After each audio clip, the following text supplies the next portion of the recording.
Hello, everyone. Thanks for listening to Wake Up, Look Up, a podcast where we connect events happening in real time to the gospel of Jesus Christ. I'm Zach Wyrock. And in today's episode, we're talking about enabling adult adolescents, and we're asking the question, does your 30-year-old need an allowance? This is prompted by a crazy article I read in the Wall Street Journal recently that was focusing on one particular couple as part of a trend who is currently saving $1,000 a month, not for colleges, not for emergencies, but to fund their daughter's adult life after she turns 30. Their goal is that when she turns 30, they want to provide her with a $3,000 a month allowance for the rest of her life. Now, the reason they say is because they want her to have options. They want her to be able to pursue whatever she wants to pursue in life, independent of money. And this is a growing trend. In fact, a recent Pew study found that 60% of parents, 6 out of 10 parents with children ages 18 to 34 financially support their kids regularly, including money for rent, groceries, debt payments, and even vacation. Listen, inflation-adjusted incomes are 18% higher than in 1980. Housing is up 400%. Childcare and tuition costs are up over 1,000%. And that's resulting in parents saying, hey, we need to provide for our children because times are harder for them than they were for us. In fact, some parents feel as though this is a moral obligation, that because the economy is out of control, it falls to parents to make sure that they are providing for their children. So how should we think about this? Well, I can tell you this. We should think about this in the proper way, and that is that this is absurd.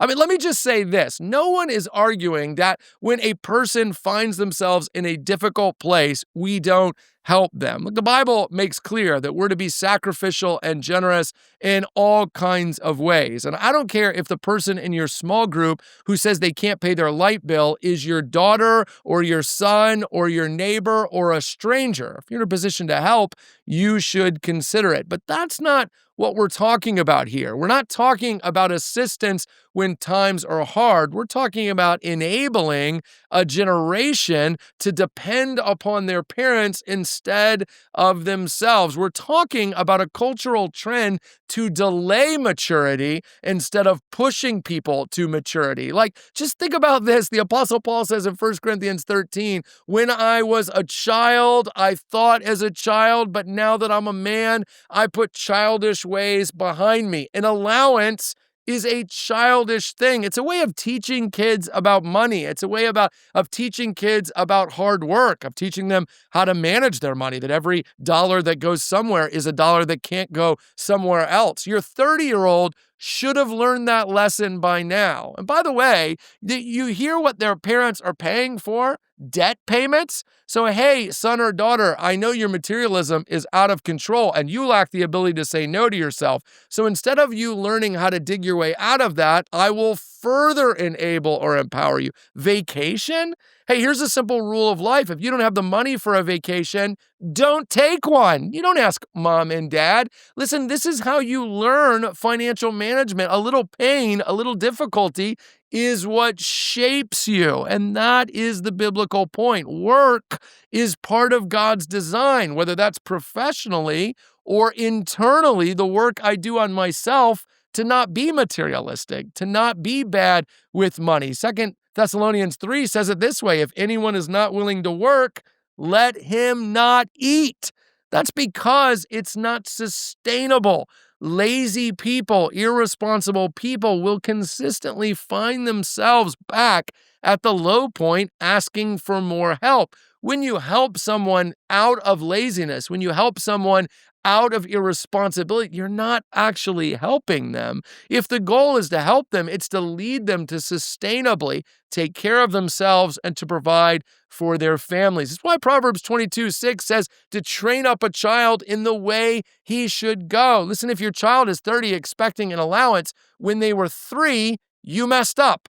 And which is why if you're raising someone who's in your home now, do the work now of teaching them about money. Do the work now of teaching them about responsibility, because as Galatians 6 reminds us, you reap what you sow. Enabling parents have been enabling parents long before a child is 30. And by the way, I don't even like saying when a child is 30, because when you're 30, you're not a child anymore. You're an adult. You should be taking care of yourself. Letting children grow up is a part of the biblical picture. Romans 14:12 reminds us that each of us will give an account before God. And when that day comes, empowering, enabling, helicopter parent, you won't get to be there. You don't get to speak for your child before God. So they better learn how to speak for themselves, how to stand on their own 2 feet. If your child is looking to anyone for help, by the way, it should be God. That's why Jesus says in the Lord's Prayer that we should pray in Matthew 6